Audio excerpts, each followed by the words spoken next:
अस्सलाम वालेकुम पाकिस्तान, आप देख रहे हैं सुबह की सोच और मेरे साथ हैं हमेशा की तरह गजल अशरफ और मेरे साथ हैं हमेशा की तरह हसनैन लियाकत। आप सबको कहेंगे खुश आमदीद और वेलकम भी करेंगे सुबह की सोच में।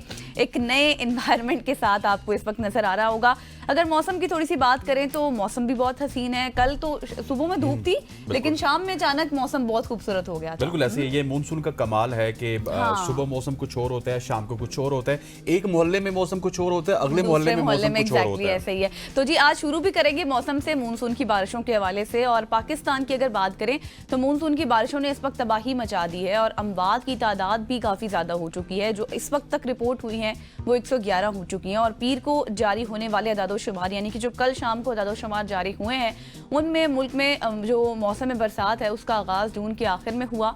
और नेशनल डिजास्टर मैनेजमेंट अथॉरिटी के मुताबिक 26 जून से 14 जुलाई तक के अदादोशुमार में ये बताया गया है कि सबसे ज्यादा अमवात करंट लगने से हो चुकी हैं और उसके बाद सैलाब की वजह से अमवात हुई। और जून के आखिर में कम से कम 13 सयाह दरियाए सवाद से जो आने वाला सैलाबी रेला था, जिसकी स्टोरी भी हम कर चुके थे, आपको याद होगा, उसमें बह गए थे। और कुदरती आफात से निपटने के कौमी इदारे ताज़ा तरीन रिपोर्ट के मुताबिक अब तक 111 अफराद जान से जा चुके हैं, जिनमें 53 बच्चे भी शामिल हैं। Can you imagine.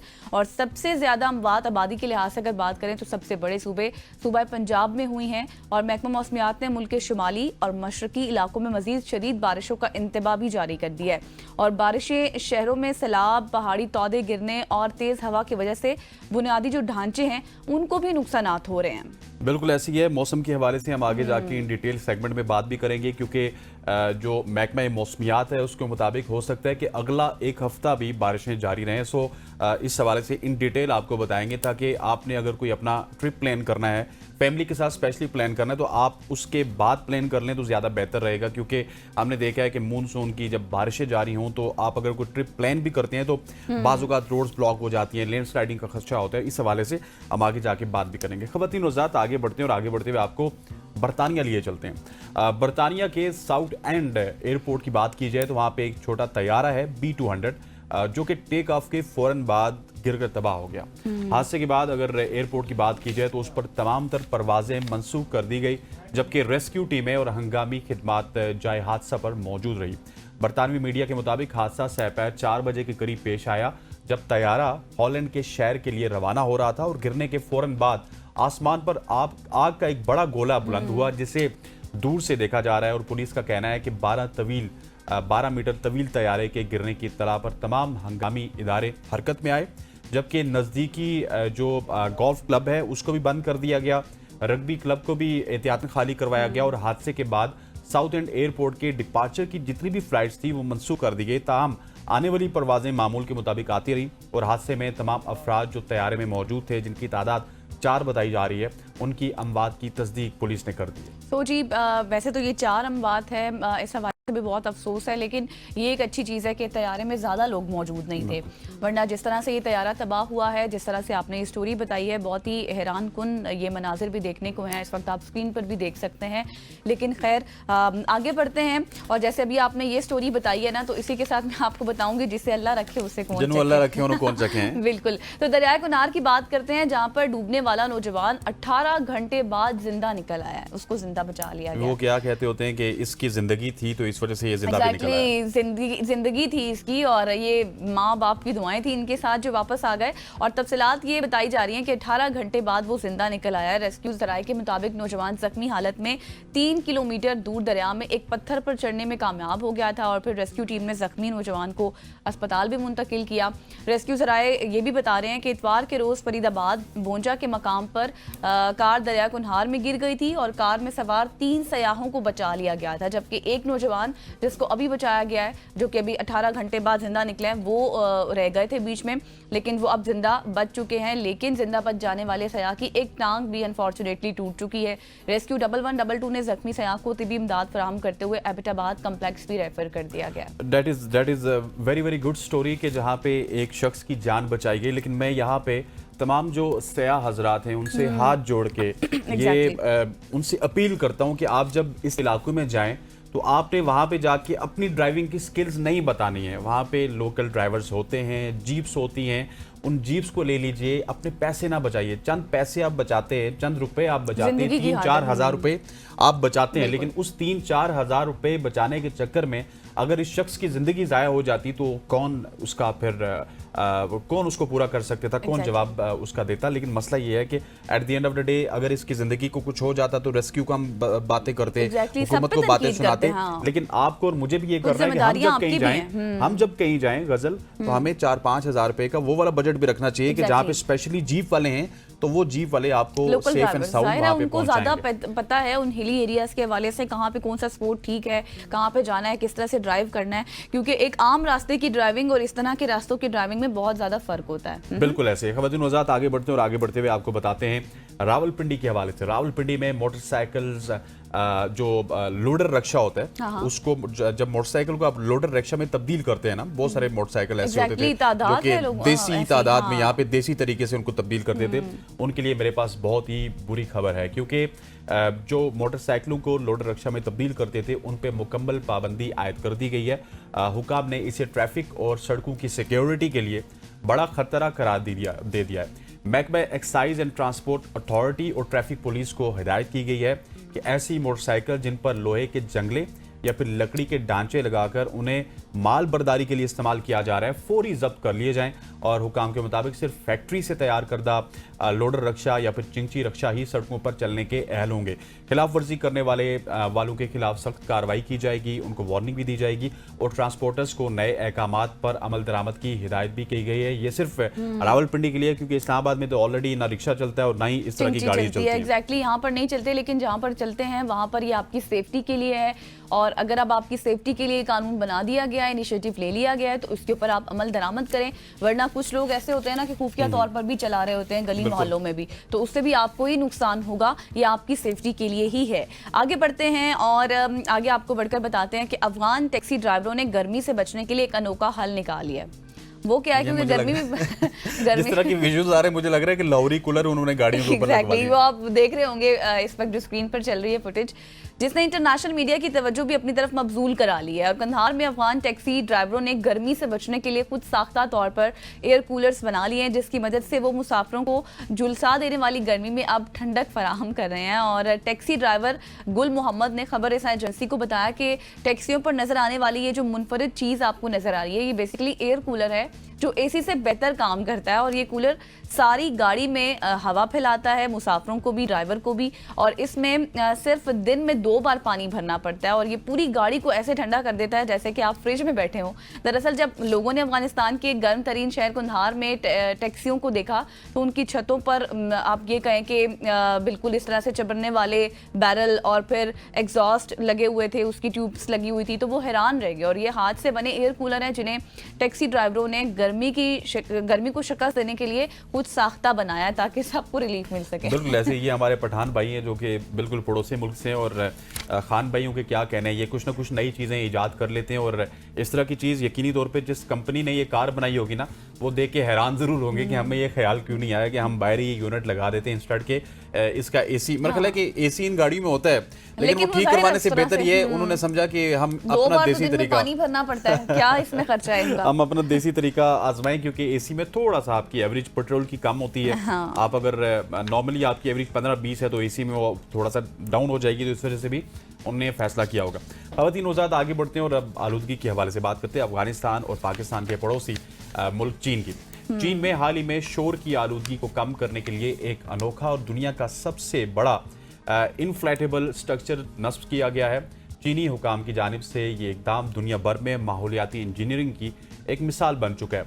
ये इन्फ्लेटेबल दरअसल एक बड़ा हवा से भरा हुआ रबड़ या फिर पीवीसी का बना हुआ पर्दा या दीवार है जो इमारतों के गिर्द तामीराती साइट्स पर नस्ब किया जाता है। इसका मकसद शोर को बाहर जाने से रोकना, गर्दो गुबार को कंट्रोल करना और इर्द गिर्द के रिहायशी इलाकों को तहफ़्फ़ुज़ देना है। ये इन्फ्लेटेबल बैरियर चीन के बड़े शहरों में, ख़ास तौर पर बीजिंग, शंघाई की बात की जाए, इस तरह के जो गुंजान आबाद इलाके हैं वहाँ पे इस्तेमाल किया जा रहा है, जहाँ पे तामीराती शोर से मकामी आबादी बुरी तरह से मुतासिर हो रही है।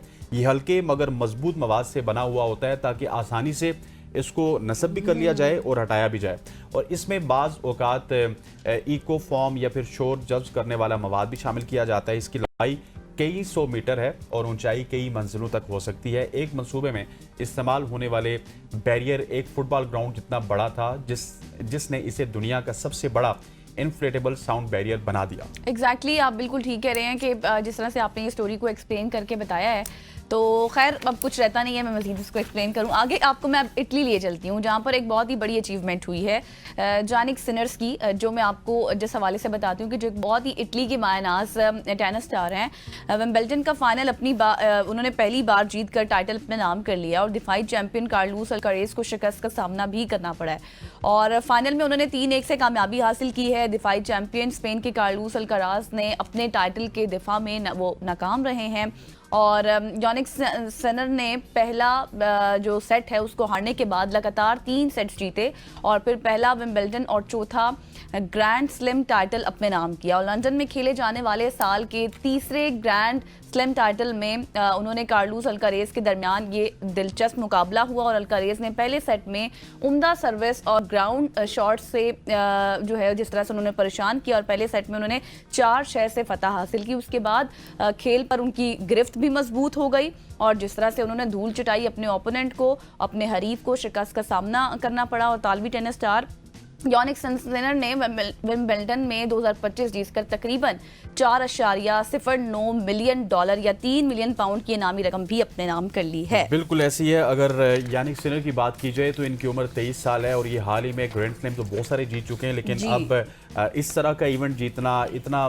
पॉपुलर इवेंट जीतना, ये बहुत बड़ी उनकी कामयाबी समझी जा रही है। और ये समझा जा रहा है कि जिस तरह टेनिस स्टार हमने देखा है, पहले नोवाक जोकोविच थे, उससे पहले रॉजर फेडरर थे, तो अब ये भी कुछ अपना हिस्सा डालने की कोशिश कर रहे हैं। इससे पहले राफेल नडाल भी थे। इसी तरह होता है कि 4-5 साल बाद कोई ना कोई नया स्टार आ जाता है और वो फिर शोहरत की बुलंदियों में भी पहुंचता है और अपने खेल से अपनी पहचान भी बनाता है। ये 23 साल की उम्र में ज़्यादा पहचान भी बना चुके हैं। खवातीन वज़ात, यहाँ पे वक्त हो जाता है एक शॉर्ट सी कमर्शियल ब्रेक का। ब्रेक लेते हैं, वापस आते हैं। स्टे विद अस।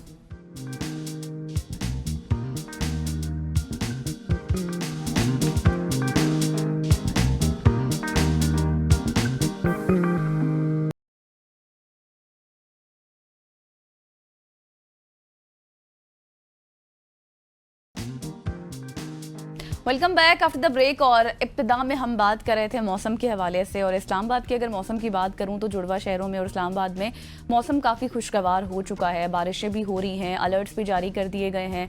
ये अब बारिशों का जितना स्पेल है ये कब तक जारी रहेगा, और इसके साथ साथ महकमा मौसमियात ने अर्बन फ्लडिंग के हवाले से भी खदशा जाहिर कर दिया है। और अब ज़ाहिर है इस चीज़ के लिए क्या क्या इकदाम होंगे वो भी करने होंगे, शहरियों की क्या हिफाजती तदाबीर इख्तियार करनी होंगी, वो भी सारे मैटर्स हैं क्योंकि नुकसानात भी काफ़ी हो रहे हैं। बिल्कुल ऐसी इसी पे बात करने के लिए हमारे साथ मौजूद हैं माहिर मौसमियात अंजुम नज़ीर साहब।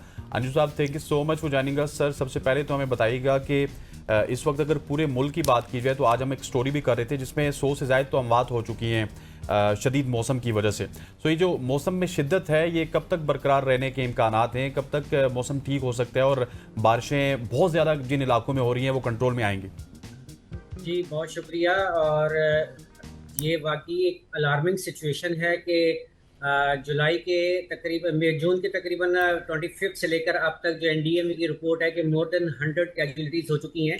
Yes, it is really alarming. All दो के तमाम जो महकमे हैं वो वक्तन फ़वक्तन अपने अलर्ट्स जो हैं वो इशू कर रहे हैं, बट अनफॉर्चुनेटली दिस हैपन्ड।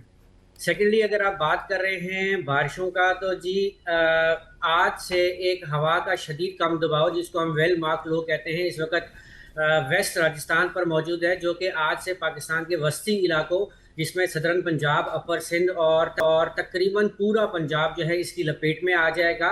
और आने वाले 2 से 4 रोज़ के दौरान इन इलाकों में शदीद बारिशें मुतवक्को हैं, जिसमें लाहौर, नारोवाल, सियालकोट, फैसलाबाद, उकाड़ा, कसूर, उसके साथ साथ मंडी बहाउद्दीन, तोबा टेक सिंह और तकरीबन पूरे पंजाब में अगर साउथ में आ जाए बहावलपुर, बहावलनगर, रहीम यार खान, सादकाबाद, इन इलाकों में आने वाले दिनों में शदीद बारिशों के इम्कानात हैं, जिसमें इन शहरों में अर्बन फ्लडिंग के खदशात भी मौजूद हैं। और जैसा कि लास्ट डे जो है प्रीवियस डे ओकाड़ा में 95 मिलीमीटर बारिश रिकॉर्ड की गई, जबकि हैदराबाद सिटी में विद इन 2.5 आवर्स तकरीबन 94 मिलीमीटर बारिश रिकॉर्ड की गई। तो ये लिटरली एक अलार्मिंग सिचुएशन है कि स्मॉल टाइम ऑफ स्पैन में इतनी हैवी रेनफॉल हो रही है। अच्छा अंजुम साहब, जिस तरह से आपने पंजाब के तमाम सिटीज़ का बताया, कराची के हवाले से भी बताइएगा, क्योंकि वहाँ के हवाले से भी इत्तलात हैं कि आज से वहाँ पर भी एक लहर शुरू हो जाएगी।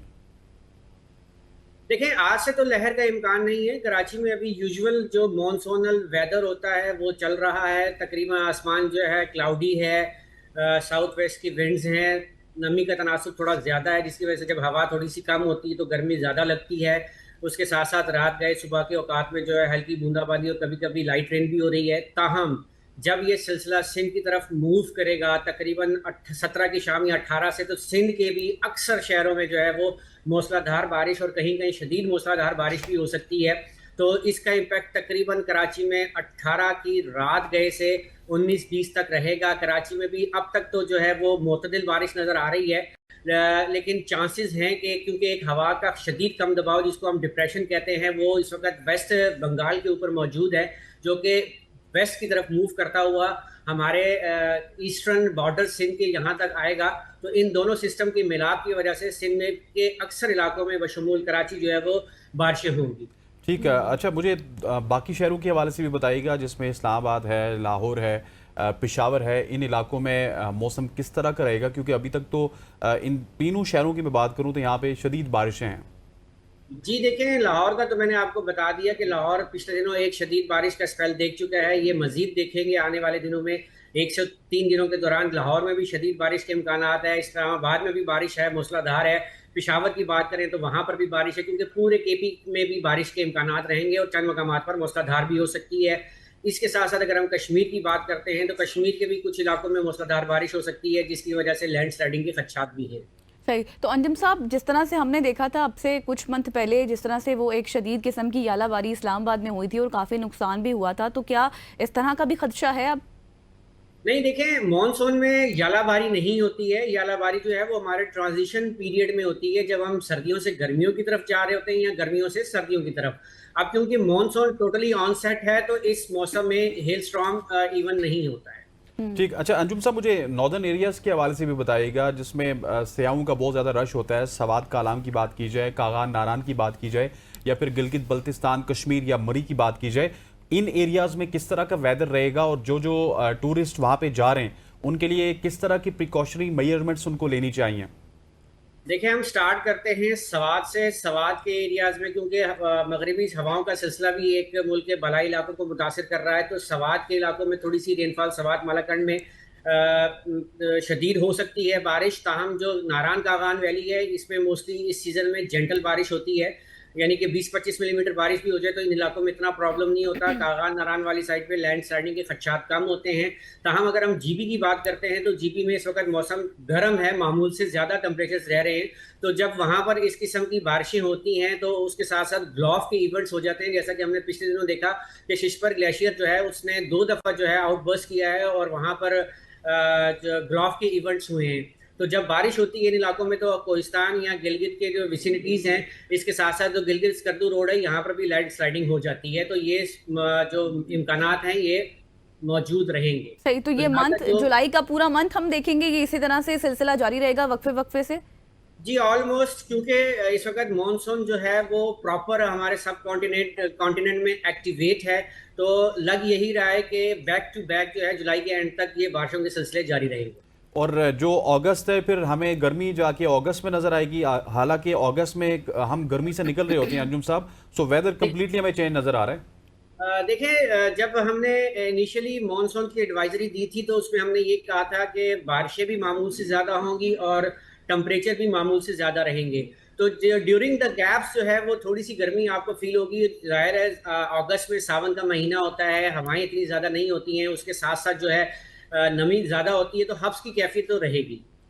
सही। अच्छा अंजुम साहब, एक चीज़ हमने देखी है, अब ये वेदर पैटर्न्स जिस तरह से चेंज हो रहे हैं, गर्मी की अभी हम बात कर रहे थे, तो हम देखते हैं जिन मंथ में गर्मी होती थी शदीद किस्म की या सर्दी होती थी, उस तरह से अब उन मंथ में उस तरह से गर्मी या फिर शदीद सर्दी नहीं पड़ती। तो ये क्या वजह है इसकी? देखिए, पाकिस्तान जो क्लाइमेट चेंज के हवाले से जो टॉप 5 कंट्रीज है उनमें शामिल है। तो इसका जो सबसे ज़्यादा इम्पैक्ट है वो हमारे नॉर्दर्न एरियाज की तरफ है, जिसमें जो है वहाँ के टेम्परेचर जो हैं वो बहुत यानी कि अपने मामूल से ज़्यादा रह रहे हैं। जैसे पिछले दिनों चिलास में 48.5 डिग्री सेंटीग्रेड दर्जे हरारत रिकॉर्ड किया, जो कि एक रिकॉर्ड है। इस एरिया में अगर इतना दर्जे हरारत हो जाए तो ग्लेशियर्स का जो मेल्टिंग रेट है वो बहुत स्ट्रांग हो जाता है, जिसकी वजह से ग्लो ऑफ इवेंट होते हैं। तो ये जो हमारे वेदर पैटर्न चेंज हो रहे हैं ये ड्यू टू क्लाइमेट चेंज ही है।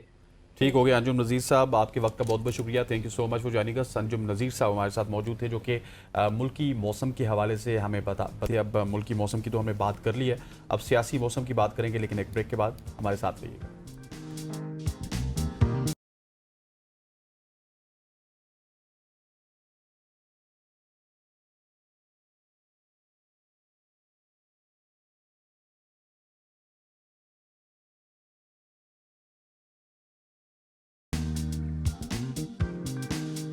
वेलकम बैक खवातीन वज़ात। अब मुल्की सियासत की बात की जाए तो इमरान खान की रिहाई का मामला एक बार फिर तहरीक इंसाफ के लिए उलझन का बाइस बन रहा है। साबिक वज़ीर आज़म ने ऐलान किया कि 5 अगस्त को उनकी नाहक कैद को 2 साल मुकम्मल हो जाएंगे और इसी दिन मुल्क गिर एहतजाजी तहरीक अपने उरूज पर पहुंचेगी। मगर इस ऐलान के सिर्फ चंद दिन बाद ही वज़ीर आला खैबर पख्तूनख्वा अली अमीन गंडापुर ने अचानक 90 दिन की तहरीक का ऐलान कर दिया।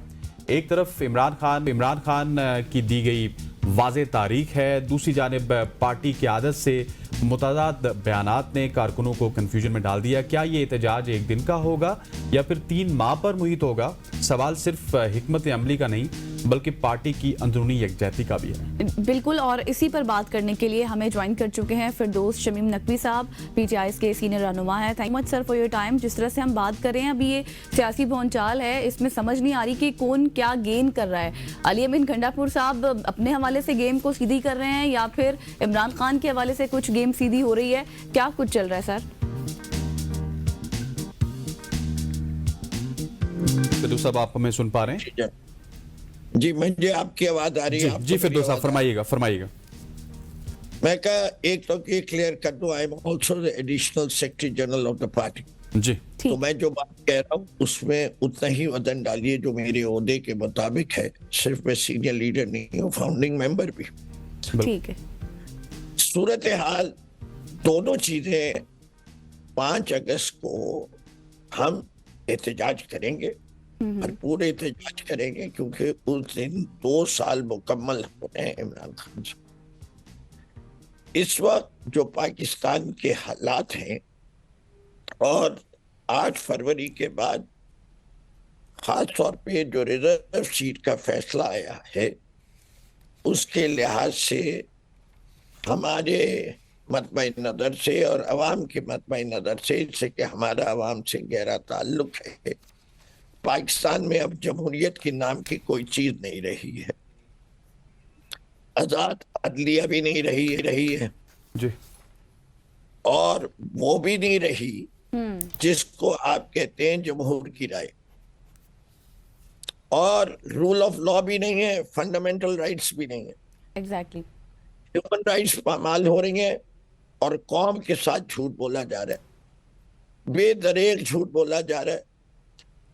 जो जो चीजें कही जा रही हैं उसमें सच्चाई और हकानियत नहीं है। पाकिस्तान में एक ऐसा निजाम कायम और दायम है जिसकी आईन इजाजत नहीं देता। आईन में पाकिस्तान के कोई गुंजाइश नहीं है हाइब्रिड रिजीम की। खुद इस मुल्क के फादर ऑफ द नेशन ने अपनी जिंदगी में भी, जो कि बहुत मुख्तसर थी, अपने अकवाल के जरिए, अपनी तकारीर के जरिए कहा कि फौज का मकाम जो है वो हुकूमत करना नहीं है। Unfortunately our 77-year history does not show that। और आज अगर हम तारीख की जायजा लें तो हम सबको बिनहैसुल कौम इस बात का एहसास है कि अक़वाम आलम की इस दौर में जहां हम अब खड़े हैं, हमारी पसमानगी की एक बड़ी वजह यह है कि जो लोग हुक्मरान रहे उन्होंने इस मुल्क की वो खिदमत नहीं की जो दूसरे मुल्कों के हुक्मरानों ने की। क्योंकि इस दौर के अंदर ज्यादातर वक्त डायरेक्टली और दूसरा इनडायरेक्टली फौज के सरबराहान इस मुल्क की हुकूमत पर काबिज रहे, चाहे वो पीटीआई का ही दौर क्यों ना हो, इससे कि मुझे उस पर भी कोई इतराज नहीं होता। Fair enough. तारीख से सबक सीखा जाता है कि इस हिस्टोरिकल चीज को करेक्ट करना है। बिल्कुल ऐसी है। अच्छा नकवी साहब, ये हिस्टोरिकल चीज तो करेक्ट। एक मिनट दे दीजिए। एक पीटीआई अब असली आजादी की तहरीक शुरू कर रही है। इमरान खान की रिहाई तो अपनी उसका कॉन्सिक्वेंस हो सकता है। बिल्कुल। कौम को असली आजादी दिलानी है और ये अगस्त का महीना बेहतरीन महीना है ये तहरीक का आगाज करने का। ठीक हो और गया। ये तहरीक तब तक चलती रहेगी जब तक ये अपना मकसद ना हासिल कर ले। तहरीकें तारीखों से नहीं चलती, मकासद से चलती है। बिल्कुल ऐसी। अच्छा नकवी साहब, हकीकी से अब असली तहरीक हो चुकी, लेकिन मुझे सिर्फ ये बताइएगा, जिस तरह गजल ने भी आपसे सवाल किया था, अली अमीन गंडापुर साहब ने 90 रोजा तहरीक का ऐलान किया, वो किस बुनियाद पे था? क्या खान साहब की उसमें मंजूरी शामिल थी? देखिए, आप में एक जोरे बयान की बात है और एक जो दो चार जुमले, वो अल्फाज, जुमला तो नहीं कहना चाहिए, अल्फाज बीच में छोड़ गए। उन्हें कहा अगर हुकूमत सीरियसली बातचीत करेगी तो हम 90 दिन के अंदर अंदर फैसला देने को तैयार होगी, नतीजे पे पहुंचने की तैयार होगी, तो हम तहरीक को मुलतवी कर सकते हैं या तहरीक को स्लो बर्नर पे रख सकते हैं। 90 days an ultimatum for the government to start talks। जो बातचीत चल रही है, नहीं चल रही या चलनी चाहिए, हम समझते हैं इसका हल मेज पर है। एहतजाज जो है वो इनके घुटने टेक सकता है, क्या इनको इतना मजबूर कर देगा कि इसे छोड़नी पड़ेगी। बातचीत इस मुल्क के लिए बेहतर है। अगर पाकिस्तान की तरक्की के ख्वाह हैं लोग, तो उन्हें पता होना चाहिए कि जब तक पॉलिटिकल स्टेबिलिटी नहीं आएगी मुल्क के अंदर, इन्वेस्टमेंट नहीं आएगा, जब तक इन्वेस्टमेंट नहीं आएगा इकोनॉमिक प्रोग्रेस नहीं होगी। मतलब सर आप ये क्लियर कर रहे हैं कि अगर मदद मुज़ाकरात की मिला था, पेशकश हो जाती है तो आप अपनी तहरीक को मुलतवी कर देंगे? जी, हमें कुछ अगर वो सीरियसली टेबल पे बैठेंगे तो हमको ऐसे नहीं है कि जिद पकड़ी हुई है हमने। At the right level, no conditions, let's start talking. लेकिन नकवी साहब, क्या आप समझते नहीं है कि पीटीआई इसमें भी थोड़ा सा इलेबोरेट करने की कोशिश करती है कि मुज़ाकरात किससे करने किससे नहीं करने? कभी वो कहती है एस्टेब्लिशमेंट से करने, कभी वो हमें करने की जरूरत नहीं है। तारीख गवाह है कि हमने हर दरवाजे से मुज़ाकरात करने की कोशिश की, लेकिन जब ये साबित हो गया कि उस दरवाजे पे फैसला करने की कुव्वत नहीं है, तो फिर आपको बात उसी से करनी चाहिए जो लेकिन फैसला सर खान साहब तो कह चुके हैं कि अब मुज़ाकरात नहीं होंगे, तो फिर देखिए, मैं फाइनल स्टेटमेंट तो उन्हीं की तरफ से है ना? नहीं, देखिए कि आप आउट ऑफ कॉन्टेक्स्ट बात करते हैं, उसके साथ खान साहब के बहुत सारे और स्टेटमेंट्स को भी देखना पड़ता है। वो कहते हैं मुज़ाकरात होंगे तो ताकतवर से होंगे, वरना नहीं होंगे। आपने कह दिया, वो हिस्सा छोड़ दिया, आपने कहा मुज़ाकरात नहीं होंगे, अब इसमें मेरा कसूर नहीं है। ये आपकी जर्नलिज्म की responsibilities में to ask me a question this way so that you may get an answer which may become news। लेकिन वो मैं खबरें नहीं बताने के लिए बैठा हुआ, मैं आपको हकाइक बताने के लिए बैठा हूँ।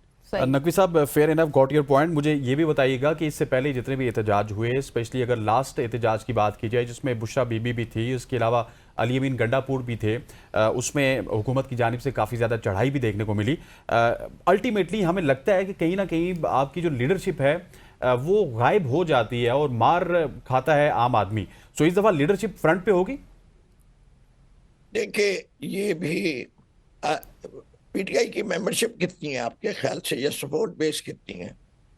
आई थिंक इस वक्त हर गांव में, हर गली में आपको पीटीआई के सपोर्टर्स मिलेंगे। लेट्स पुट अ नंबर, 1,50,00,000, चलिए जो नंबर लेना चाहे।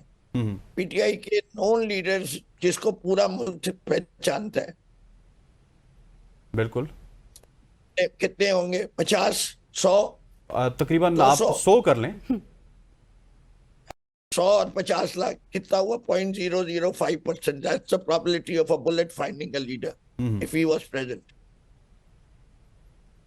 ये तो बेवकूफी है कि मैं जाऊं, अपने आप को लीडर भी समझता हूं और बंदूक के सामने आके खड़े करूंगे, पहले मुझे गोली मारो उसके बाद दूसरे को मारो। जब गोली चलती है तो इतना हाजिर दिमागी नहीं रहती।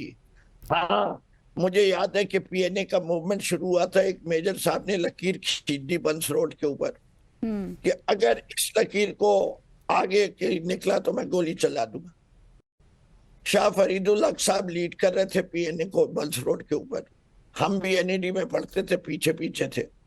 लाइन के ऊपर आके शाह फरीदुल हक साहब खड़े हुए, ला इलाहा इल्लल्लाह मोहम्मद रसूलुल्लाह कह के छलांग मार दी लाइन के दूसरी तरफ, गोली नहीं चली। लेकिन यहां तो लाइटें बंद की गई, अंधेरा किया गया, बेतहाशा आंसू गैस किए गए। मेरा जैसा बीमार आदमी वहीं गिर के पड़ गया, जिसको ड्राइवर को उठा के मुझे गाड़ी में घसीटना पड़ा। सांस तकरीबन बैडली अफेक्टेड हो गया एट द एज ऑफ। ठीक हो गया फिरदौस साहब, आप से गुफ्तगू करके काफ़ी हमें इंफॉर्मेशन भी मिली। थैंक यू सो मच आपके वक्त का। फिरदौस नकवी साहब, additional secretary general Pakistan Tehreek Insaf, हमारे साथ मौजूद थे। यहाँ पे वक्त हो जाता है एक न्यूज़ ब्रेक का। न्यूज़ ब्रेक लेते हैं, वापस आते हैं। स्टे विद अस।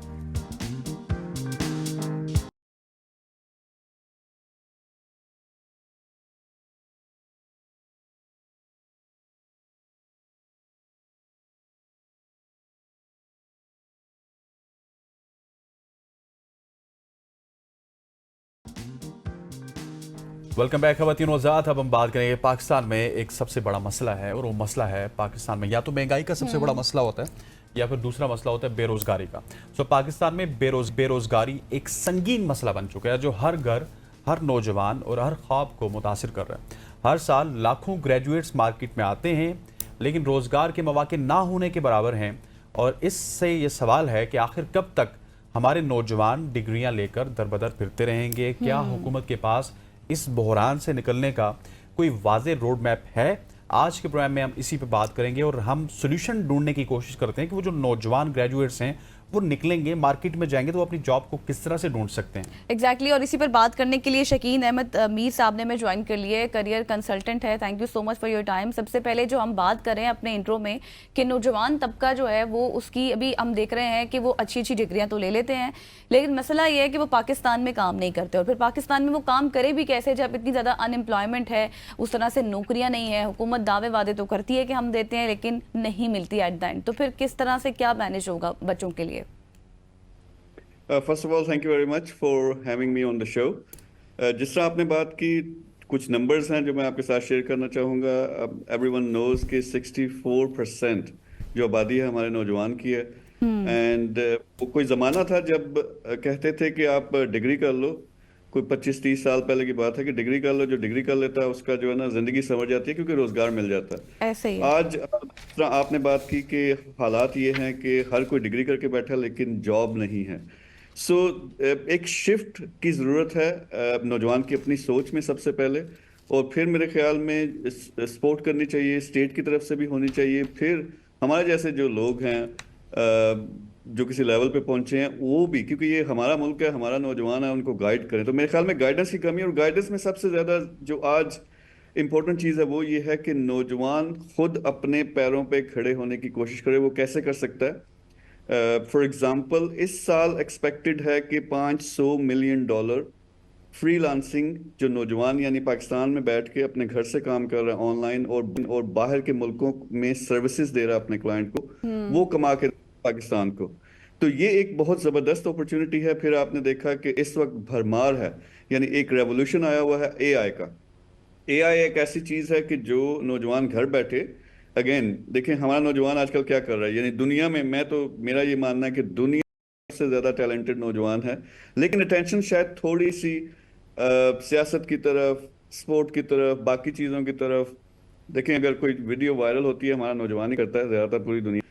तो वो उस मामले में बड़े तेज़ हैं, लेकिन यही तेज़ी अपनी और यही इंटेलिजेंस अब लगानी है अपने रोज़गार की तरफ। रोज़गार का बेस्ट ऑप्शन जो इस वक्त नौजवान के लिए वो ये है कि आप अपने घर बैठे काम सीखें ऑनलाइन, और फिर ऑनलाइन काम ही करें। बेशुमार अपॉर्चुनिटीज हैं, आप ई कॉमर्स कर सकते हो, आप कोई भी आपको स्किल आती है, आप इंग्लिश राइटिंग कर सकते हो, तो सर्विसेज ऑफर कर सकते हो, अपने घर बैठ के कंप्यूटर के जरिए पूरी दुनिया में दे सकते हो। आपको वीडियो एडिटिंग आती है, यानी कोई भी स्किल है उसको आप एक ऑनलाइन फॉर्मेट में ला के दुनिया को ऑफर कर सकते हो। तो ये बेस्ट शकील साहब, आप जिस पॉइंट की तरफ जिक्र कर रहे हैं बहुत ही इंपॉर्टेंट पॉइंट है, और मैं समझता हूँ कि आपको यहाँ पे रोक के सिर्फ जो पब्लिक इस वक्त हमें देख रही है, बेसिकली हम ज़्यादातर अपना वक्त गुजारते हैं फेसबुक के ऊपर, एक्स के ऊपर, इंस्टाग्राम के ऊपर। सो ये प्लेटफॉर्म कौन से हैं जहाँ पे जाके वो एडिटिंग कर सकते हैं, इंग्लिश राइटिंग कर सकते हैं, फ्रीलांसिंग कर सकते हैं? इन प्लेटफॉर्म्स के हवाले से तो बताइए प्लीज़। जी। अच्छा, इसमें देखें, एक तो प्लेटफॉर्म है आपकी अपनी प्रोफाइल, हर कोई ऑनलाइन है, हर कोई फेसबुक पे है, हर कोई इंस्टा पे है, बल्कि आपके सामने बेशुमार एग्जांपल्स, आई एम श्योर आपकी सिटी से, आपके इलाके से, आपके मोहल्ले से कोई एग्जांपल होगी कि एक नौजवान था, घर बैठ के कोई काम करता रहता कंप्यूटर पे, अब उसने कोठी भी ले लिया, अब उसने कार भी ले लिया। तो ये होता क्या है कि एक तो सबसे पहले कुछ प्लेटफॉर्म्स हैं, जिस तरह फाइवर है। फाइवर पे क्या होता है कि फर्ज करें मैं एक नौजवान हूँ और मैंने क्या सीख लिया कि ग्राफिक डिजाइनिंग कैसे करते हैं, तो उस प्लेटफॉर्म पे जाके आपने रजिस्टर करना है। वहाँ मिलियंस यानी लाखों की तादाद में बिजनेसेस हैं पूरी दुनिया से जो सर्विसेज चाहते हैं। और सर्विसेज क्या चाहते हैं? किसी ने बिजनेस स्टार्ट किया, उसने अपना लोगो बनाना है, किसी ने बुक लिखी है तो उसका उसने कवर बनाना है, इसी तरह किसी ने वेबसाइट डिजाइन करनी है, तो वहाँ 100 से ज्यादा स्किल्स हैं।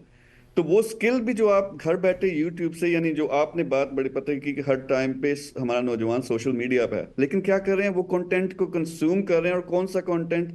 या एंटरटेनमेंट है, या लड़ाई झगड़े हैं। एक हमारा ओवरऑल जो पाकिस्तान का कल्चर है उसमें दुनिया में डिफरेंट किस्म के प्रोग्राम्स वायरल होते हैं, हमारे यहाँ सियासत की लड़ाइयाँ और इस तरह की चीज़ें। आई आई अंडरस्टैंड कि नौजवान का अपना मुल्क है, उसको इन्वॉल्व होना चाहिए, लेकिन आप डिवाइड करें टाइम को। यानी आज से आप अगर 50% टाइम अपना जो सोशल मीडिया पे गुजारते हैं उसको सीखने में, और फिर अपने आप को प्रेजेंट करें। जो आपकी प्रोफाइल है ये आप दुनिया को दिखा रहे हैं। तो शकील अगर साहब, क्या देखें, आपकी तरफ से भी नौजवान तबके को कोई इस तरह की सहूलियात मैसर हैं कि किसी तरह की आप स्किल्स उनको सिखा रहे हों? जी जी बिल्कुल। मेरा अल्हम्दुलिल्लाह विजन पाकिस्तान के नाम से 2030 के नाम से पूरा एक प्रोग्राम लॉन्च किया। उसमें हम क्या कर रहे हैं कि एक प्लेटफॉर्म है जो कि मेरा इरादा है कि 14 अगस्त को हम लॉन्च करेंगे, बिल्कुल फ्री नौजवान के लिए प्लेटफॉर्म, जहां नौजवान जाएगा और जो दुनिया की टॉप की 50 स्किल्स हैं वो सीखेंगे। लेकिन AI इंटीग्रेट की है कि वो नौजवान के टैलेंट के मुताबिक, उसके स्किल के मुताबिक उसको वो कोर्सेज करवाएंगे। फिर कोर्सेज करके ऑटोमेटिक वहां पे टेस्ट होते हैं, वहां से जब आप पास होते हो तो वहीं पे जो बिजनेसेस हैं वो आपको शॉर्ट लिस्ट करके तो आप उनके साथ डायरेक्टली कनेक्ट हो सकते हो। फिर इसी की एक कड़ी ये है कि हर शहर में इंशाल्लाह बिजनेस सेंटर्स लॉन्च कर रहे हैं, जहां नौजवान आके इन्वेस्टर के साथ और बिजनेसेस के साथ मिलके काम कर सकते हैं। तो एफर्ट ये है कि ओवरऑल एक हमारा मिशन है कि मेरा जो पर्सनली कि 2030 तक हम कम से कम 10 मिलियन अपने नौजवान उनको ट्रेन करें, उनको राग़िब करें कि आप घर बैठे काम कर सकते हो, घर बैठे पैसा कमा सकते हो, घर बैठे अपनी फैमिली की देखभाल कर सकते हो। और इसमें फिर जब 2-4 हीरोज निकलते हैं तो फिर दुनिया असल में बदलती है। उनको देख देख के फिर सारे जो है ना, बिल्कुल ऐसी है, 2-4 हीरोज निकलते हैं तो दुनिया उनको देखती है। शकील अहमद मीर साहब, sir thank you so much for joining अस। आपके वक्त का बहुत बहुत शुक्रिया। 3 वज़ात यहाँ पे वक्त हो जाता है शॉर्ट सी कमर्शियल ब्रेक का। ब्रेक लेते हैं, वापस आते हैं। स्टे विद अस।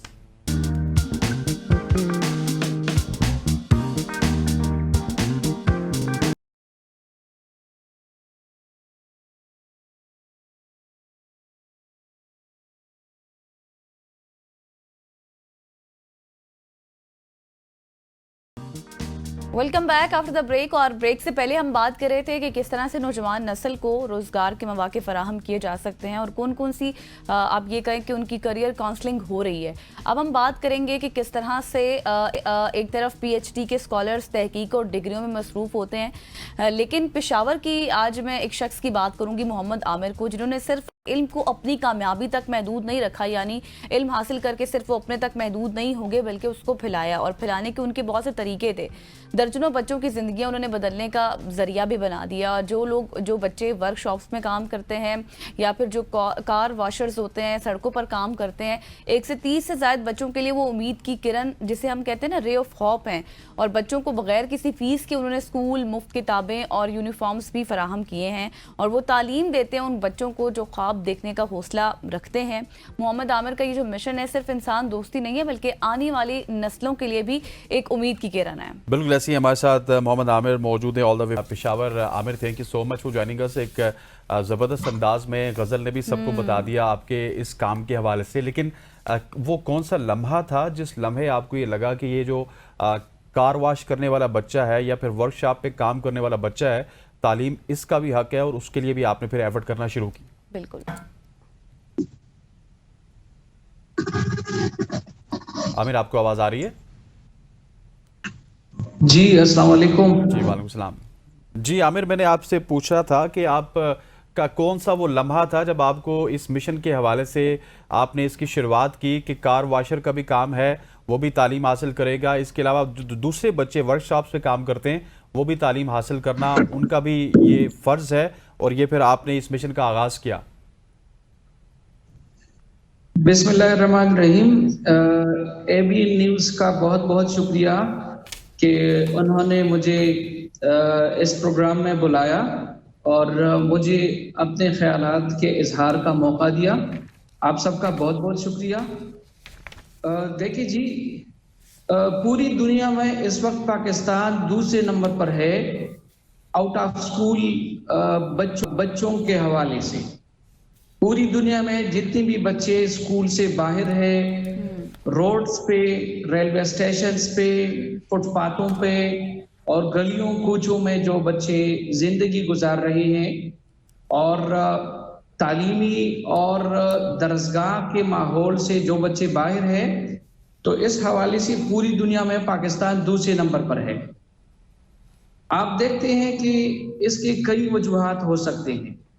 सबसे पहली वजह इसका गुर्बत है। यानी गुर्बत एक कॉमन मसला है पूरे पाकिस्तान में, लेकिन खैबर पख्तूनख्वा में ये इश्यूज में सबसे बड़ा इशू है।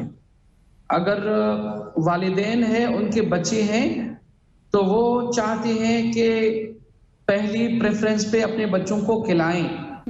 तो इसी वजह से स्कूल भिजवाना बच्चे को तालीम देना, ये एक बाप के लिए सबसे आखिरी तरजीह होती है। वजह यही है कि वो अपने बेटे को वर्कशॉप भिजवा देता है, कारोबारी मरकज में भिजवा देता है, या उसके हाथ में कुछ कैंडीज और कुछ टॉफियां दे के उनको भिजवा देते हैं। रोड्स पे खड़े होते हैं और वो इसको बेचते हैं और अपने घर के लोगों का, अपने खानदान के लोगों का वो इस तरीके से पेट पालते हैं। तो देखिए जी, इस सोसाइटी में हम भी सरवाइव कर रहे हैं, हम भी जिंदगी गुजार रहे हैं और हमारी भी प्रॉपर स्कूलिंग हुई है। तो बीइंग इसी सोसाइटी में रह के मैं इन बच्चों को देख के खफा होता था कि ये बच्चे जिनका उम्र बहुत कम है और ये बच्चे जो मुख्तलिफ वर्कशॉप्स में, मिस्त्री खानों में काम करते हैं और काफी उनसे मुशक्कत के और तकलीफ के काम लिए जाते हैं, और ये वो बच्चे हैं जिनका वजन इतना नहीं होता बिल्कुल जितना वजन भारी आलात का और मशीनरियों का होता है जो उनके कंधों पे होता है। तो आमिर साहब, कोई बिगेस्ट बैरियर भी था इन बच्चों को स्कूल तक लाने में? सोसाइटी ने आपको सपोर्ट किया या फिर आपको कोई रेजिस्टेंस भी फील हुई? जी, मैं अपनी बात की तरफ आ रहा हूँ। थोड़ा सा मैं बैकग्राउंड की तरफ जा रहा हूँ, बैकग्राउंड के बाद मैं आपकी बात की तरफ आ रहा हूँ। जी, हमारे पास थोड़ा सा वक्त कम था, तो हम चाह रहे थे कि सारी चीजें आपसे पूछ लेते, तमाम चीजें ना कवर हो जाएं। जी, तो इसी तरह एक दिन में आप जानते हैं ये जो तंदूर होता है जिस पे रोटियां पकती है जी। तो एक दिन मैं एक तंदूर से रोटी लेना चाहता था। तो इसमें एक छोटा सा बच्चा था जिनका नाम मुजम्मिल है। तो मुजम्मिल न्यूज़पेपर पढ़ रहा था, अखबार पढ़ रहा था। मैंने कहा, बच्ची आप तो अखबार पढ़ रही हैं, क्या आपको पढ़ना आता भी है कि नहीं? तो मुजम्मिल ने बताया कि मुझे पढ़ना नहीं आता, लेकिन शौक बहुत ज्यादा है कि मैं अखबार पढूं और समझूं। तो इसी वाक़े ने मेरे माइंड में एक क्लिक कर दिया। मुझे मेरे अंदर जो एक शऊर था, जो एक एहसास था इस चीज का कि मैं आउट ऑफ स्कूल बच्चों को पढ़ाऊं, इसको मुजम्मिल बच्चे ने मजीद जगा दिया। जबरदस्त। तो फिर मैंने मुजम्मिल के शॉप के पास ही एक छोटा सा स्कूल था, एक प्राइवेट स्कूल था। बिल्कुल। इन लोगों से मैंने बात की और मैंने कहा कि मैं आफ्टरनून से लेकर मगरिब तक आप मुझे जगह दें और मैं जितनी भी यहाँ जो वर्कशॉप्स है, जो बच्चे यहाँ पे काम करते हैं, मैं उनको पढ़ाना चाहता हूँ, मैं उनको सिखाना चाहता हूँ। उन्होंने मेरे जज्बे को देखा तो उन्होंने मुझे फ्री ऑफ कास्ट वो जगह अलॉट की और आफ्टरनून से लेकर मगरिब तक मैं सिर्फ 5 दिन सिर्फ एक मुजम्मिल को पढ़ाता रहा। और फिर इस तरह मुजम्मिल अपने दूसरे मजदूर बच्चों को उनको मोटिवेट करता रहा, उनको कन्विंस करता रहा और फिर इस तरह काफिला बनता रहा और एक महीने में ये बच्चे 30 तक पहुंच चुके। फिर इस तरीके से रिजवान बच्चे से मुलाकात हुई। रिजवान 6 साल का बच्चा था और ऑटो वर्कशॉप में वो काम करता था। फिर उनको कन्विंस किया और फिर अभी ये तकरीबन कितने आमिर साहब आपके पास बच्चे हैं जो कि इस वक्त मुफ्त तालीम हासिल कर रहे हैं और डिफरेंट वर्कशॉप से आपने उनको लिया? इस वक्त मेरे पास 130 बच्चे हैं, 130 बच्चे हैं जो सारे के सारे पहले स्ट्रीट चिल्ड्रन थे, पहले वर्किंग चिल्ड्रन थे और अब अल्हम्दुलिल्लाह उनकी फॉर्मल स्कूलिंग जो है वो स्टार्ट हुई थी। तो इसके साथ साथ इस काम में जो हाथ बिठाया, जो मेरे साथ कोऑपरेशन किया इस काम में, मेरे दोस्त हैं इरफान सिद्दीकी भाई और साथ में शुएब भाई, वो मुझे तसल्ली देते रहे, मुझे इनकरेज करते रहे और फिर इस तरीके से मैं अपने काम को आगे बढ़ाता रहा। तो जो वर्किंग चिल्ड्रन थे वो 50 रुपीज या 100 रुपीज पूरे दिन में कमा लेते थे और वो अपने घर में अपने बाबा को, अपने अम्मी को दे देते थे। आमिर साहब, गवर्नमेंट की तो अल्लाह सपोर्ट ताला रही ने है ऐसे- आपको इसमें? जी, गवर्नमेंट ने आपको सपोर्ट किया है या फिर किसी इदारे की तरफ से भी आपको सपोर्ट हुई है? किसी गवर्नमेंट इदारे की तरफ से कोई सपोर्ट नहीं है और अगर सपोर्ट है तो मेरे सिर्फ 3 दोस्तों की है जिनका नाम मैं इधर लेना मुनासिब समझूंगा। ठीक है। इरफान सिद्दीकी भाई, शुएब भाई और जीशान भाई, ठीक इन है। लोगों की प्रॉपर मुझे सपोर्ट है। यहाँ पर बच्चों को हम तमाम तर सहूलियात देते हैं, यूनिफॉर्म, किताबें, कापियां, स्टेशनरी और इस तरीके से मिड डे में हम इनको 1 टाइम लंच दे देते हैं। तो ये सारा क्रेडिट मेरे दोस्तों को जाता है। एनी हो सोसाइटी में तो डॉक्टर साहब ये सिर्फ तालीम से दोस्त ही मोहब्बत- मिलके कर रहे हैं या इतना, मतलब 130 बंदों का सेटअप है, डेफिनेटली आप इसको बढ़ाने की कोशिश भी करेंगे? 130 नहीं बल्कि 1300 या फिर 13,000 लड़के भी आपको पेशावर से मिल सकते हैं। सो कुछ और लोग भी आपको मदद करते हैं, इमदाद करते हैं या सिर्फ 3 दोस्त मिलके इसको चला रहे हैं? जी, तालीम से मोहब्बत करने वाली लोकल कम्युनिटी के लोगों को पता चल जाता है तो किसी के हाथ में पेंसिल होता है, किसी के हाथ में बैग होता है और किसी के हाथ में यूनिफॉर्म होता है और वो हमारी स्कूल की तरफ आते हैं।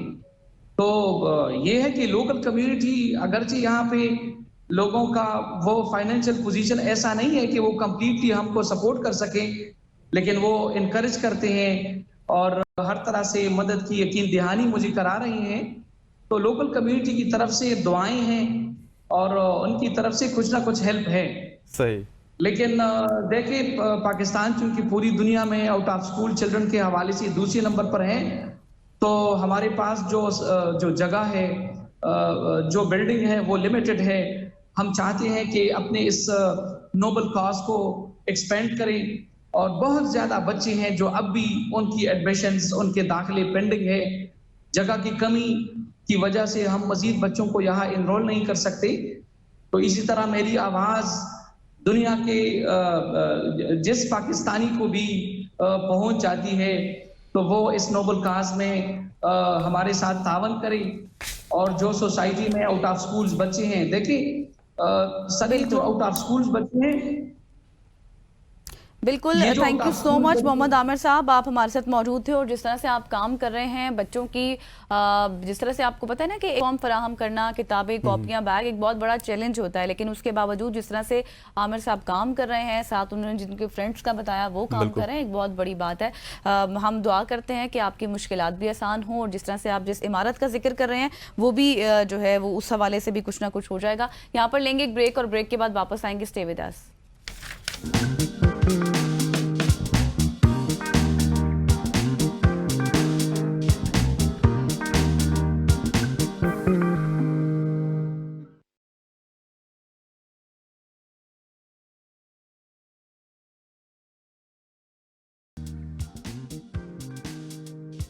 वेलकम बैक खवातीन हज़रात। अब हम बात करेंगे कुछ ऐसे लोगों की जो हमारे इसी स्टूडियो से गए थे। उनके आने पे हमारा सिर्फ टेबल चेंज हुआ, लेकिन उन्होंने पूरी दुनिया में अपना नाम बनाया और पाकिस्तान का नाम रोशन किया। पाकिस्तानी तलबा का तैयार करदा सैटेलाइट टूल जियोजेमा गूगल मुकाबले में बाजी ले गया। इस्लामाबाद के इंस्टीट्यूट ऑफ स्पेस टेक्नोलॉजी के तलबा की मेहनत रंग ले आई जब उनका तैयार करदा सैटेलाइट इमेजरी टूल जियोजेमा गूगल और एशियाई तरक्याती बैंक के इश्तराक से होने वाले एशिया पैसिफिक सोल्यूशन चैलेंज में नुमायां कामयाबी हासिल करते हुए टॉप पोजीशन पर आ गया। ये नौजवान पाकिस्तान का रोशन मुस्तकबिल हैं। इनकी जिद्दत, इनका अज़म और आलमी सतह पर पहचान पूरी कौम के लिए फ़ख्र का बायस है। एग्जैक्टली और ये एशिया का बेस्ट एआई सोल्यूशन अवार्ड जीत कर आ गए हैं। अहमद ने हमें इन स्टूडियो ज्वाइन कर लिया। Thank you so much Ahmad. कैसी फीलिंग्स की तरह बताएं तो सही। यहाँ आए थे तब तो काफ़ी डरे हुए लग रहे थे। वैसे स्टिल सोकिंग इन। मनीला से हम आए हैं, गूगल ऑफिसेज मनीला से। और अगेन सबसे जो इम्पोर्टेंट एस्पेक्ट था इसका कि जब हमने स्टेज पे पाकिस्तान झंडा बड़ी फ़ख्र से हमने लहराया, हमने टेस्टमेंट एक शो किया कि एआई टैलेंट मौजूद है पाकिस्तान में। सो वेरी प्राउड जी।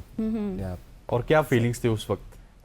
अगेन बयान नहीं कर सकता, लेकिन थोड़ी बहुत जैसे एक अंडरडॉग टाइप फीलिंग नहीं आती कि जी आप पे प्रेशर एक होता है। ऑफ कोर्स आप एशिया की टॉप यूनिवर्सिटीज़ के साथ compete कर रहे हैं और आपको फिर बेस्ट एआई सोल्यूशन मिल जाए तो ये एक वैलिडेशन हर स्टूडेंट या हर एआई डेवलपर को पसंद आती है। तो वेरी हैप्पी कि हम पाकिस्तान को टॉप लेवल्स पे गूगल के टूर्नामेंट में हम जीते हैं। तो जो बाकी यूनिवर्सिटीज़ के लोग वहाँ पर मौजूद थे आपके साथ, उनकी तरफ से किस तरह के प्रोग्राम्स आपके सामने इंट्रोड्यूस हुए? सो हमें काफ़ी इंटरेस्टिंग से एआई सॉल्यूशंस मिले। कोरिया से हमें एआई विद एम्बुलेंसेस के सिस्टम्स के ऊपर हमने देखने को मिला। हमें गार्बेज डिस्पोजल, एक फिलिपाइन की टीम थी, उन्होंने उस पर काम किया। हमने ChatGPT फॉर सैटेलाइट इमेजरी बनाई हुई थी। तो हम थोड़ा सा स्टैंड आउट कर रहे थे। इवन उन्होंने भी एक्नॉलेज किया कि this was well deserved. Very happy कि हमने नए दोस्त, नए कल्चर्स को हमने एक्सप्लोर किया उनके साथ।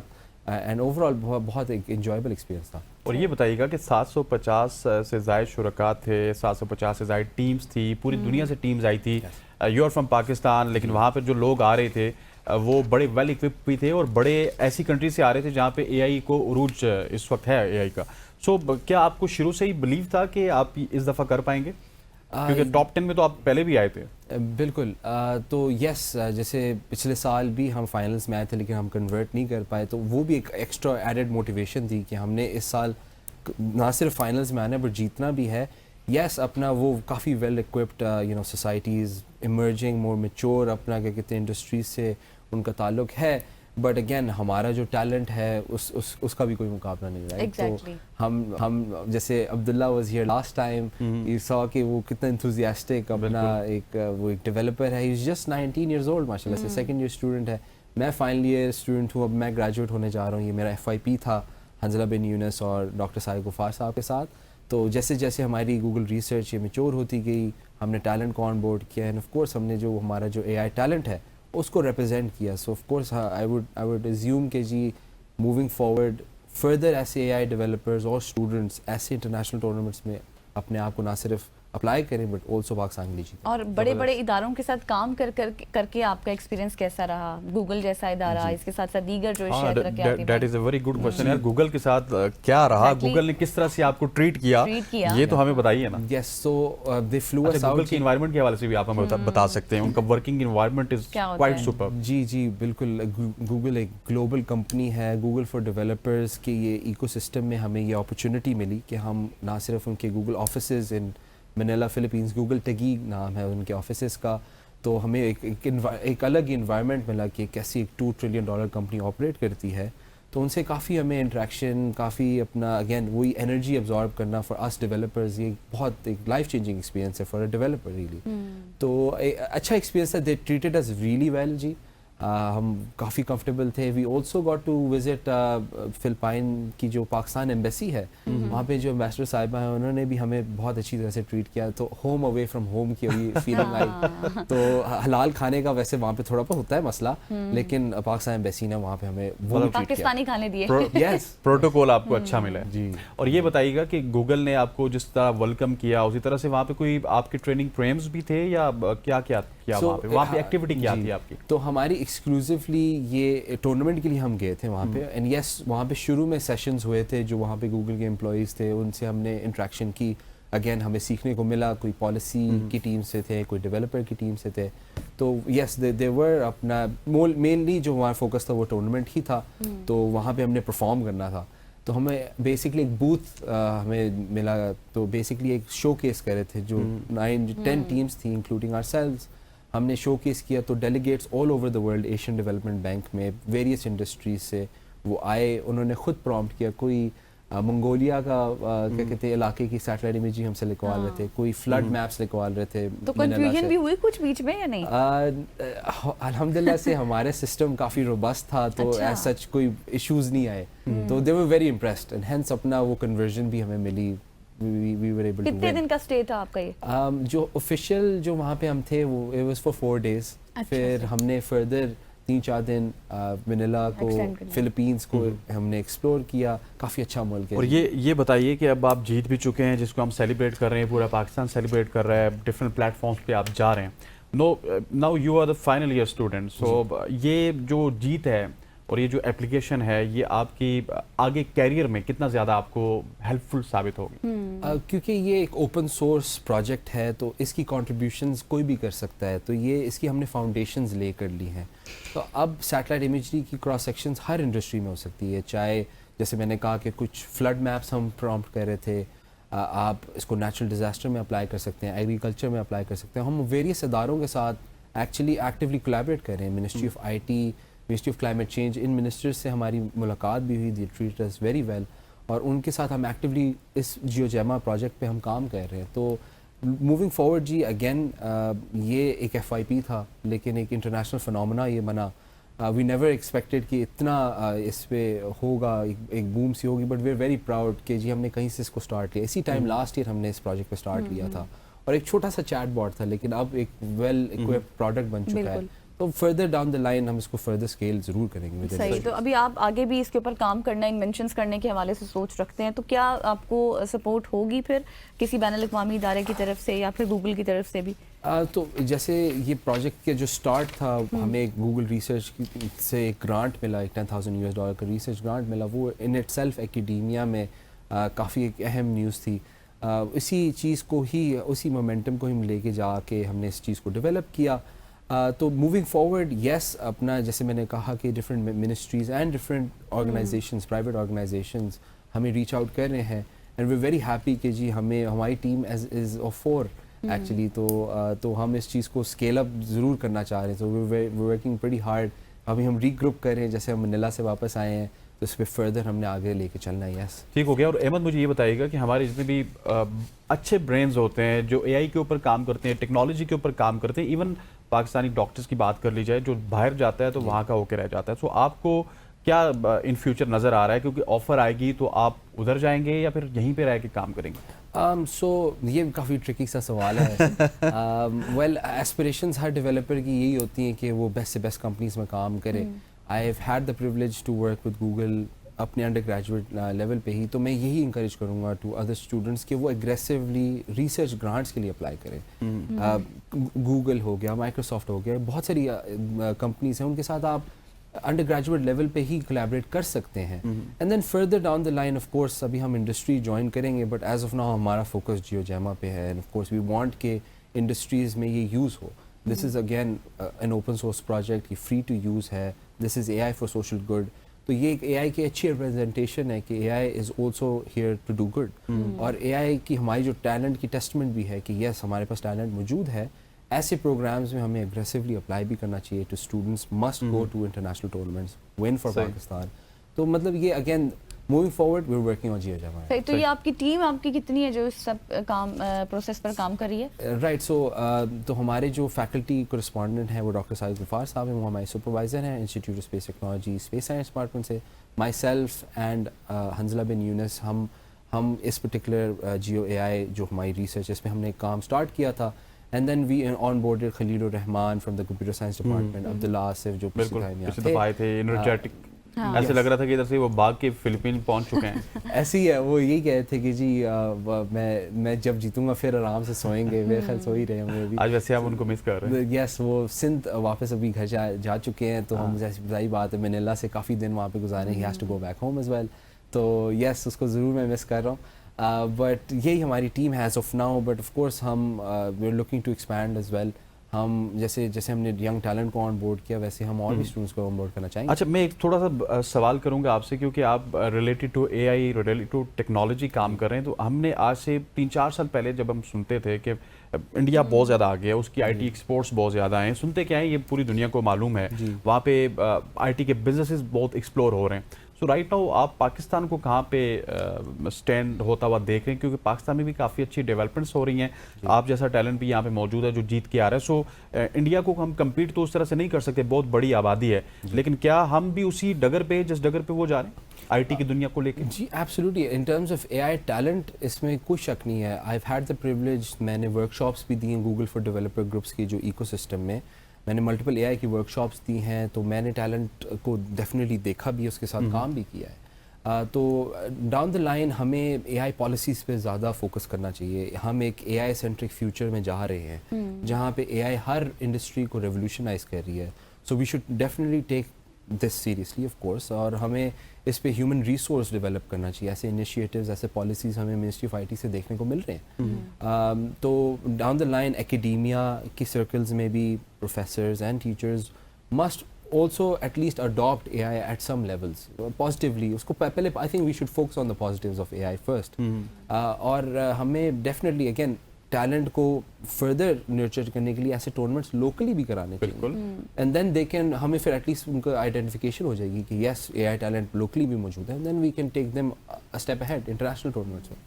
तो ये एक पूरा इकोसिस्टम, एक AI सेंट्रिक पॉलिसी डेफिनेटली हमें अडॉप्ट। अभी तो वैसे हसनैन ने इंडिया की बात की है, लेकिन Pakistan is a developing country ना, तो क्या हम आप तो बाहर से होकर आए हैं, आपने देखा होगा वहाँ के स्टूडेंट्स को जिस तरह से वो प्रोग्राम्स लॉन्च कर रहे थे, तो क्या पाकिस्तान आपको लगता है, जिस तरह से आप कह रहे हैं कि सबने सराहा आपके काम को, तो पाकिस्तान क्या उनसे भी कम्पीट कर सकता है इन फ्यूचर मजीद? एब्सोल्युटली जी, हमें ना सिर्फ जैसे मैंने मेंशन किया कि लोकल टूर्नामेंट्स हमें देखने को मिलते हैं, ऐसी कई टीम्स इंटरनेशनली गई हैं और पाकिस्तान को उन्होंने उनका नाम रोशन किया, बिल्कुल किया है। तो again we are second to none, best AI solution in Asia. This is a very good sign कि हम definitely on the global stage compete कर सकते हैं, और हमारे डेवलपर्स ट्रेडिशनली भी हमेशा से ऊपर रहे हैं, टॉप रहे हैं। आई थिंक स्टेटिस्टिक्स में टॉप 3 हम डेवलपर्स हैं globally in terms of software projects या फ्रीलांस प्रोजेक्ट्स में। तो ऑफ कोर्स इसी मोमेंटम को हमें आगे लेकर जाना चाहिए। अहमद, आप इसी तरह से कामयाबी समेटते रहें और हमारे प्रोग्राम का हिस्सा बनते रहें। Thank you so much for joining अस। आपसे गुफ्तगू करके बहुत ही अच्छा लगा। ख़वातीन और हज़रात, आज की सुबह की सोच से इतना ही। मुझे, गज़ल को और हमारी पूरी प्रोडक्शन टीम को इजाज़त दीजिए। इंशाल्लाह कल आपसे मुलाकात होगी, तब तक के लिए अल्लाह हाफ़िज़। अल्लाह हाफ़िज़।